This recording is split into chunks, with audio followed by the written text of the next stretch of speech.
Hello guys, good evening. This is Sushant Kumar Bhardwaj and you're watching me on my YouTube channel Quant Made Easy. जैसा कि बेटा आप देख रहे हैं कि आज के क्लास में हम लोग फंडामेंटल अरिथमेटिकल ऑपरेशंस पढ़ाएंगे, जो कि हमारा CSET का एक्सरसाइज नंबर 7 है, क्योंकि ये ज्वाइंट है मतलब और क्वांटिटेटिव एप्टीट्यूड का चैप्टर 2 है, जिससे बहुत सारे सब टॉपिक्स हैं। ठीक है, जैसे ये जो 7th नंबर चैप्टर है, या यूं कहें 6 के बाद 7 नंबर चैप्टर, तो 7 नंबर चैप्टर का कुछ पार्ट, थोड़ा सा एक पार्ट, एक माइनर पार्ट हमने नंबर टेस्ट में या नंबर सिस्टम में डिस्कस ऑलरेडी कर दिया, क्योंकि that's a part of number system, जो कि हमारा था plus minus into divide multiplication division और बॉडमास वाला रूल। वो हम लोगों ने डिस्कस कर लिया किस चीज में, नंबर सिस्टम में। तो आज हम लोग डिस्कस करने जा रहे हैं one of the most important topic, जो कि है रेशियो। तो सबसे पहले बेटा हम लोग डिस्कस करेंगे रेशियो का डेफिनेशन। रेशियो रेशियो बेसिकली कहते किसको, देखो बेटा मैं पहले आपको एक चीज समझा दूं। रेशियो हम लोग कहते किसको है, देखो रेशियो जो होता है ना, ये बेसिकली एक फ्रैक्शन टाइप होता है, क्योंकि फ्रैक्शन जस्ट अभी हम लोगों ने डिस्कस किया है, तो ये फ्रैक्शन टाइप का होता है। और फ्रैक्शन में याद रखिएगा, फ्रैक्शन का जो पार्ट है, जो लोएस्ट टर्म, मैंने आपको बताया था कि फ्रैक्शन अगर लोएस्ट टर्म है तो उसको रेशनल नंबर कहते हैं। तो रेशियो में ऐसा कुछ भी नहीं रहेगा, ये फ्रैक्शन टाइप ही, लेकिन यहां पर न्यूमरेटर का अलग नाम है और डिनोमिनेटर का अलग नाम है। तो पहले बस एक ही चीज है कि जो न्यूमरेटर डिनोमिनेटर होगा ना, दोनों सेम काइंड का होगा। ठीक है, सेम काइंड। अब सुनिए, the number of times, the number of times, N O means number, the number of times one quantity contains another quantity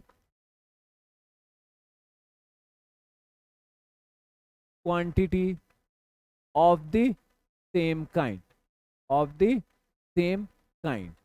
जैसे बेटा सेम काइंड का मतलब, जैसे मैंने कहा ₹17 और ₹19, ये दोनों रेशियो है। तो इसको जो है, ये रुपीज जो है आपका सेम काइंड का है बेटा, तो इसको हम लोग कहेंगे ये सेम काइंड। चॉकलेट है तो चॉकलेट, जो भी है जो आइटम है, मीटर है तो मीटर, सेंटीमीटर है तो सेंटीमीटर, लीटर है तो दोनों लीटर होना चाहिए।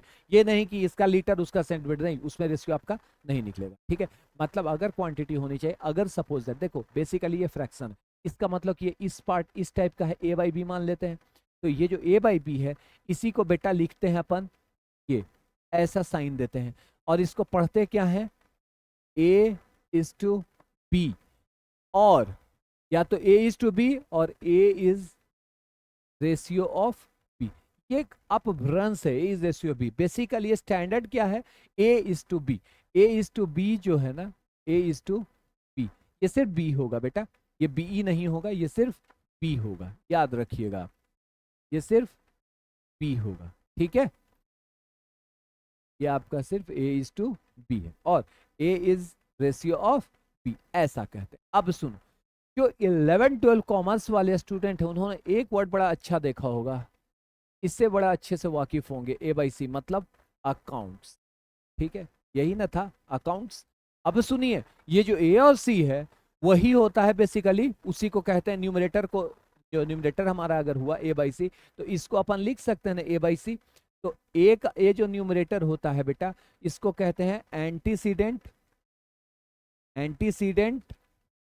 और सी को जो है बेटा कहते हैं कंसीक्वेंट। अब सुन लो भाई, एंटीसीडेंट और कंसीक्वेंट। अब एक चीज ध्यान रखना, जैसे मानिए मैंने कहा 4:5, तो बेटा ये क्या होगा मेरा, ये होगा मेरा एंटीसीडेंट, और ये होगा मेरा कंसीक्वेंट। ठीक है, ठीक है भाई, एंटीसीडेंट और कंसीक्वेंट, ये हो गया क्लियर। ठीक, अब सुनो, अब एक चीज आता है, मैंने A/B कहा, A/B कहा, यहां से बेटा 3 चीजें निकलेंगी। पहला, ये होगा मेरा A²/B²।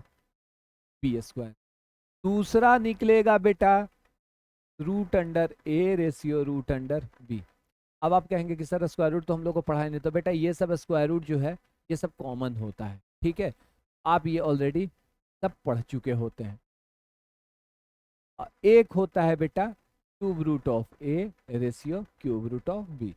अब सबका नोटेशन किसको किसको क्या कहेंगे भाई, किसको किसको क्या कहेंगे हम लोग, तो सुन लीजिए बेटा। सबसे पहले ध्यान रखिएगा एक चीज का, नामकरण आपके पास बहुत अच्छा होना चाहिए। मतलब नामकरण आपको मतलब ध्यान, इसको कहते हैं बेटा डुप्लीकेट रेशियो, डुप्लीकेट रेशियो। इसको बेटा कहते हैं सब डुप्लीकेट रेशियो, सब डुप्लीकेट रेशियो। ठीक है भाई। इसको कहते हैं बेटा ट्रिप्लीकेट, ट्रिप्लीकेट रेशियो। और इसको कहते हैं बेटा सब ट्रिप्लीकेट रेशियो, सब ट्रिप्लीकेट रेशियो। अब ध्यान देना है दोस्त, यहां पर ध्यान देना है कि डुप्लीकेट रेशियो अगर स्क्वायर रहा तो डुप्लीकेट, अगर स्क्वायर रूट रहा तब डुप्लीकेट, अगर मेरा क्यूब रहा तो ट्रिप्लीकेट, मतलब 3 पावर 3 में है। अगर क्यूब रूट ऑफ ए रहा तो सब ट्रिप्लीकेट। अब सुन लो भाई, सपोज दैट मैंने कहा 2:3, तो बेटा एक केस होगा हमारे पास 2 स्क्वायर रेशियो 3 स्क्वायर, एक केस होगा बेटा 2 क्यू रेशियो 3 क्यू। ये कितना हो जाएगा बेटा और ये कितना हो जाएगा सुन लो, ये होगा बेटा 4:9। तो इसको क्या कहेंगे बेटा, ये मेरा होगा डुप्लीकेट रेशियो। ठीक है, डुप्लीकेट रेशियो। ये कितना होगा बेटा 8:27, इसको क्या कहेंगे बेटा ट्रिप्लीकेट रेशियो। ठीक है। अब सुनो, अब यही 4:9 और 8:27 ले लेते हैं। 4:9 और 8:27, इसका square root of 4 ratio square root of 9, और इसका cube root of 8 ratio cube root of 27। क्या क्या कहेंगे बेटा, इसको आराम से, स्क्वायर रूट है मतलब ये 2:3 हो जाएगा। ये क्या होगा बेटा सब डुप्लीकेट रेशियो, राइट, सब डुप्लीकेट रेशियो। मतलब सब डुप्लीकेट रेशियो 4:9, 4:9 इज 2:3। ये कितना हो जाएगा बेटा 2:3 अगेन। इसको क्या कहेंगे बेटा सब ट्रिप्लीकेट रेशियो। क्लियर हो गया दोस्त, सब ट्रिप्लीकेट रेशियो। मतलब अगर क्यूब रूट निकाल के परफेक्ट नंबर आ रहा है या जो भी नंबर आ रहा है पॉइंट में आ रहा है उससे हमारा कोई लेना देना नहीं है। अगर क्यूब रूट नहीं, मतलब हम लोग को क्यूब रूट निकालना है, क्यूब रूट अगर निकालेंगे तो उसका क्या होगा, उसको क्या कहेंगे बेटा सब ट्रिप्लीकेट। और अगर बेटा स्क्वायर रूट निकाल रहे हैं तो उसको हम लोग क्या कहेंगे बेटा सब duplicate ratio. Is it clear, सबका क्लियर हो गया होगा।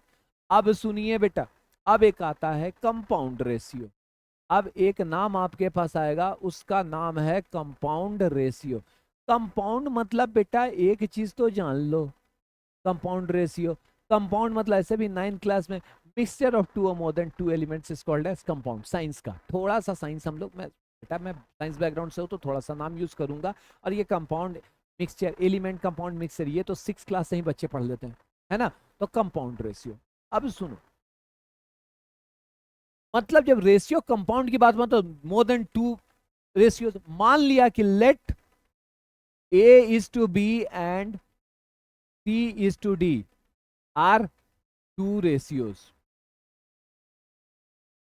ठीक है, आप क्या करेंगे बेटा, ये ए बाई बी और सी बाई डी है, दोनों को मल्टीप्लाई करेंगे, मतलब A C upon B D, that is product of antecedent, product of antecedent upon product of consequents. इसी को ना बेटा कहेंगे हम लोग compound ratio, product of antecedents and product of consequents. ये आपको ध्यान में रखना है बेटा।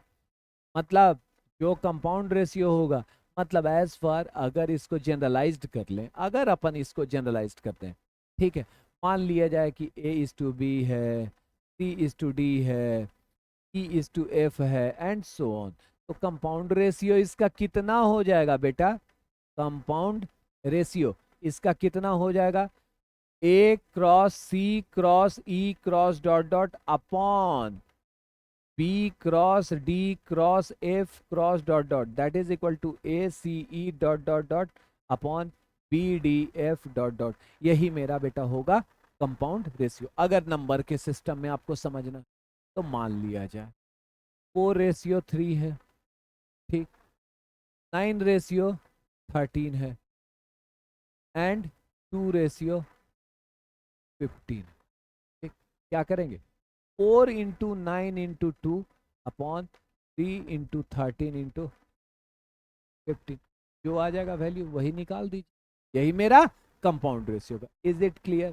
ठीक, कंपाउंड रेशियो के बाद बेटा आता है इनवर्स रेशियो या रेसिप्रोकल भी कहीं कहीं इसको कहा जाता है, लेकिन स्टैंडर्ड सुंदर लगता है। देखो मैथमेटिक्स में ना कुछ चीजें ना सुंदरता के कारण भी की गई हैं। जैसे लॉजिकल रीजनिंग की अगर बात करें तो वहाँ डायरेक्शन टेस्ट में जो है ना नॉर्थ ईस्ट साउथ वेस्ट जो सब डायरेक्शन होता है, कार्डिनल डायरेक्शन जिसको कहते हैं, वो ना सुंदर लगता था वैसे इसलिए उसको बनाया गया है। ये एकदम ऑनेस्ट रिव्यू में आपको दे रहा हूँ, सच्चाई यही है, कोई उसका ऑथेंटिसिटी नहीं है। ठीक है, अब सुनिए इनवर्स रेशियो। मैंने सिंपल कहा भाई 2:5, ठीक, तो इसका 5:2 कहेंगे, ये इनवर्स हो जाए।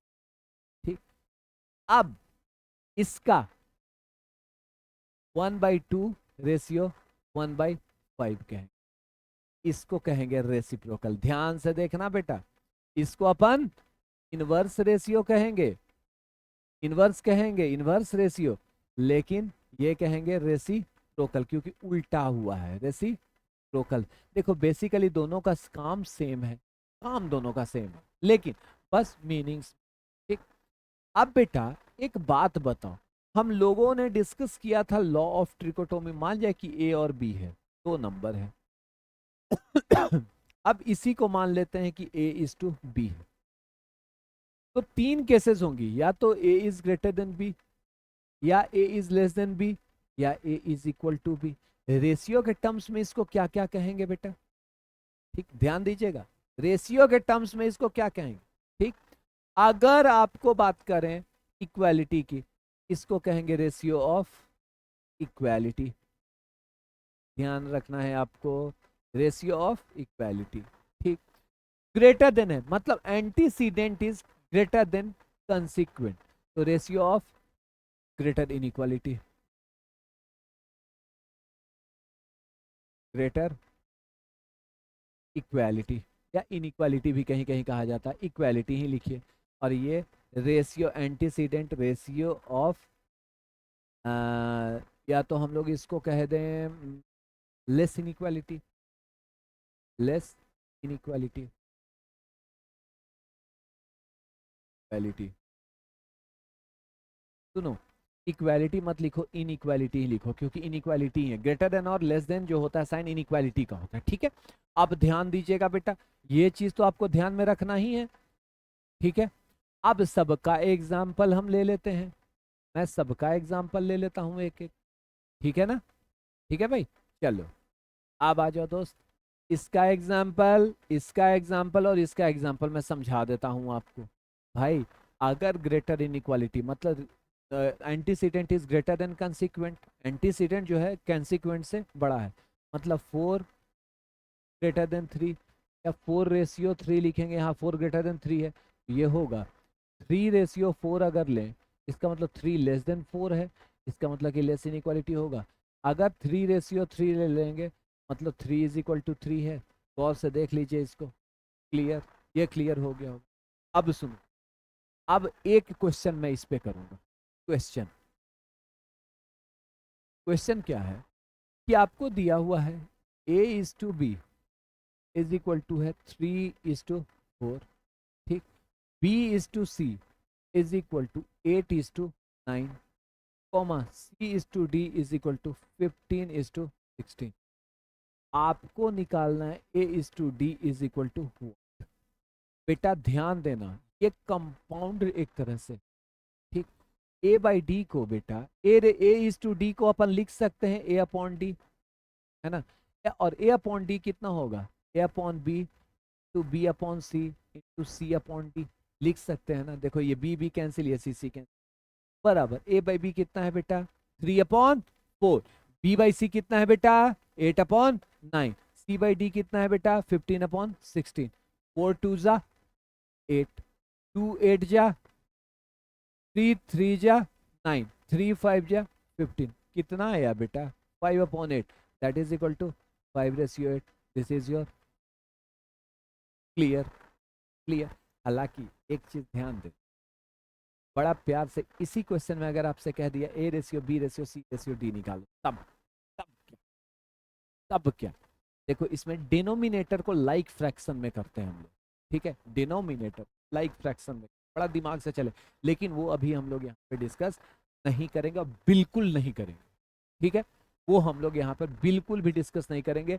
एक दो थ्योरम मैं आपको समझा रहा हूं, या तो यूं कहो एक छोटा सा क्वेश्चन, एक और छोटा सा, ठीक है, इससे क्या होगा ना आपको समझ में आ, ठीक, मैंने कहा कि आपको सेम क्वेश्चन हमने लिया, ठीक, हमने सेम क्वेश्चन लिया, मैंने आपसे कहा कि A ratio B is equal to B ratio, ठीक, याद रखिए, फिर मैंने कहा कि B ratio C is equal to कितना है 8 रेशियो, आपसे कहा कि A ratio B ratio C is to what,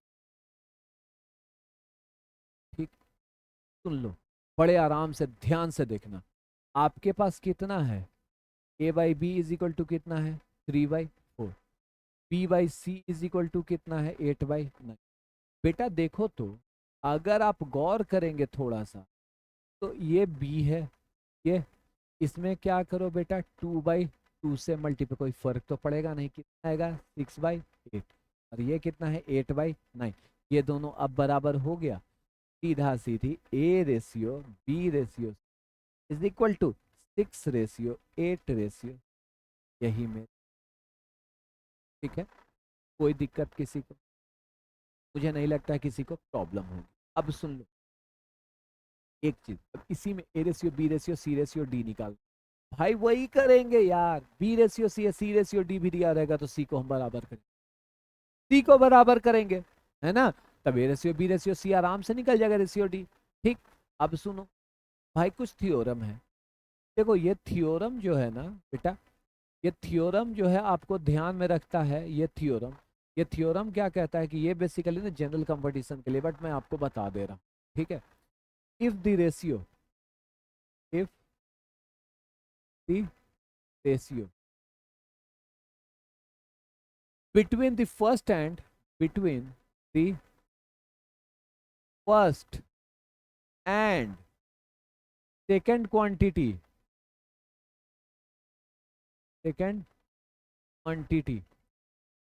is a is to b, and ratio between the second and third is c is to d, then the ratio among first, second and third quantities is, ध्यान दीजिएगा, A C ratio B C ratio B D, A C ratio B C ratio B D, मतलब जैसे इसको कैसे समझाते हैं पता है, एक बुक थी मैंने पढ़ी थी, मुझे ध्यान में नहीं, लेकिन फिर भी मैं आपको समझाता हूँ इसको डिजाइन से। पहले हमारा क्या है ए रेशियो, दूसरा हमारा क्या है इस टू, ठीक, अब ध्यान देना बेटा बड़े आराम से, ठीक, सबसे पहले दोनों को मिलाते हैं, पहला काम, दूसरा काम इन दोनों, फिर तीसरा काम जो है ना बेटा वो, अब अगर आप गौर करें ये देखिए तो कितना हो, A C ratio B C ratio B D, यही है ना, यही है ना, क्लियर, क्लियर हो गया भाई। अब ये मैंने देखा था यार, अब इसको देखो बेसिकली ये जो है ना ऐसे ही 3 का भी होता है, लेकिन हम लोग को उधर नहीं चलना है, ठीक है। देखो फिर से वही क्वेश्चन हम लोग अभी रिपीट करेंगे। 1 2, देखो 3 4 8 10 और 15 17, ये बड़ा कॉमन क्वेश्चन है, मैक्सिमम जगह आपको मिले। 3 4 8 10 और 15 17, 3 4 में 1 का डिफरेंस, 8 10 में 2 का डिफरेंस, 15 17 में भी 2 का डिफरेंस। तो देखो इसको बस ध्यान में रखना है। अब सुन लो, ऐसे ही आपको फर्स्ट सेकंड सेकंड थर्ड ऐसे ही 3 का भी होगा, 2 का होगा, continue. It can be generalize, note में लिख लो, it can be generalize to, it can be generalize to, मतलब इसको आगे बढ़ाया जा सकता, इट कैन बी जनरलाइज्ड। जैसे अब सुनो, ये जो जनरलाइज टू है ना, उस पर हम एक क्वेश्चन करते हैं, ठीक है, आपको समझ में आ जाएगा। ये क्वेश्चन क्या है बेटा, मैंने कहा a ratio b is equal to 3 ratio 4, या a is to b is equal to 3 is to 4, b is to c is equal to 8 is to 10 and c is to d is equal to 15 ratio 17। दिमाग मत चलाना ज़्यादा, कैसे लिखना है सोचो। आपको कहा a is to b is to c is to d is equal to what, ठीक। अब मैंने जनरलाइजेशन की बात करी थी, तो सबसे पहले हम लोग लिखेंगे a इज टू b, फिर लिखेंगे b इज टू c, फिर लिखेंगे c इज टू d।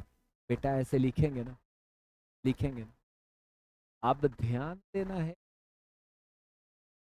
ये ध्यान दीजिए, ये एकदम एकदम आराम से लीजिए, बड़े प्यार से। ये 3 रेशियो 4 है ना बेटा, ये कितना है बेटा 8 रेशियो 10, और ये कितना है बेटा 15 रेशियो 17, ठीक है, बड़े आराम से सीधा सीधी। a is to B is to D is equal to, ये क्या होता है ए सी ई, ए सी ई, सबको चेंज, सबको बदलते हैं। देख लो ये जो है 3 इंटू 8, लेकिन इसको बनाएंगे कैसे हम, वो आपको डायरेक्टली अभी फिलहाल हम लोग कर लेते हैं। 3 into 8 into 15 ratio 4 into 8 into 15 ratio 4 into 10 4 into 10 into 15 ratio 4 into 10 into कितना है 17, 24 24 और 10 240 और 120 240 300 300 24 8। देखो एक चीज दिमाग लगाना है, 24 24, एक चीज देखते हैं हम लोग इसमें, थोड़ा सा ना हम लोग को दिमाग चलाना है। क्या चलाना है कि पहले इसमें इसको हम बेटा ऐसे लिखेंगे,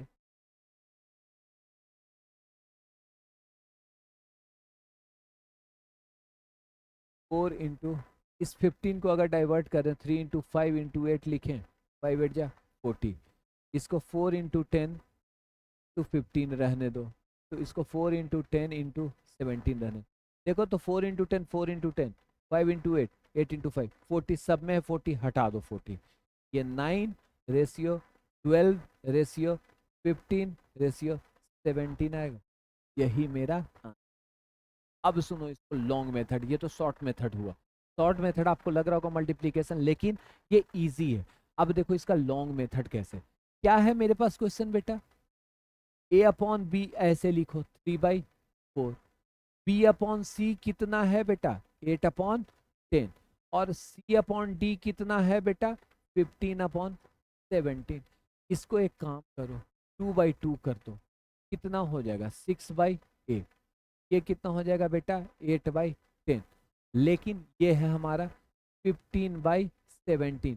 बेटा इसमें 3 से मल्टीप्लाई करके इसमें 2 से मल्टीप्लाई कर देते हैं, ठीक, इसमें 2 से मल्टीप्लाई कर देते, देखो ध्यान से देखना कितना हो जाएगा बेटा, ये 24 हो जाएगा, तो इसमें 3/3 से कर देंगे, इसमें भी कितना 18 24 24 30 30 34, मतलब 18 रेशियो 24 रेशियो 30 रेशियो 34, सब में दो बेटा कॉमन है, सब में दो कॉमन है, तो 9:12:15:17 सेम आया है ना बेटा, सेम आया है ना।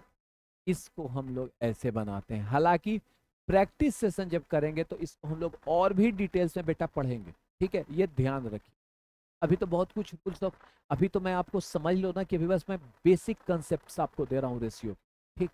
अभी हमारा इसके बाद वाले क्लास में, आज के लिए इतना ही है, इसके बाद वाले क्लास में बेटा हम लोग डिस्कस करने वाले हैं प्रोपोर्शन। प्रोपोर्शन, ये प्रोपोर्शन क्या है। और देखो मैं वर्ड प्रॉब्लम्स अभी छोड़ूंगा, वर्ड प्रॉब्लम्स मैं इसलिए छोड़ूंगा बेटा क्योंकि वर्ड प्रॉब्लम्स के लिए हम लोग मेथड ऑफ एलिगेशन भी एक बार पढ़ लें। जब मेथड ऑफ एलिगेशन रूल्स या रूल्स ऑफ एलिगेशन अगर हम लोग पढ़ लेंगे, 3 पार्ट में मैं रेशियो एंड प्रोपोर्शन करूंगा। फर्स्ट हमारा रेशियो कंप्लीट हुआ, दूसरा हमारा प्रोपोर्शन कंप्लीट होगा, तीसरा जो हमारा होगा वो रूल्स ऑफ एलिगेशन होगा, ज्यादा नहीं 15-20 मिनट का लेक्चर होगा, ठीक है। एक दो क्वेश्चन तो मैं उस पर करूंगा ही करूंगा, एक ही दो क्वेश्चन करूंगा, ज्यादा क्वेश्चन नहीं करूंगा, ठीक है। तो उतना करके हम लोग ये इस चैप्टर को भी बाइंड करेंगे, ठीक। मेरा ये चैप्टर भी हो गया। इसके बाद हम लोग क्या करने वाले हैं, इसके बाद जो हमारा मूड करेगा, या तो हम एवरेज कर लेंगे, या सिंपल इंटरेस्ट कंपाउंड इंटरेस्ट कर, या परसेंटेज कर लेंगे, या प्रॉफिट लॉस, जो भी करना होगा हम लोग कर, लेकिन पहले रेशियो प्रोपोर्शन कंप्लीट, ठीक है। चलिए बेटा, तो मिलते हैं हम लोग नेक्स्ट क्लास में। Till then take care, bye bye, good night. चलिए।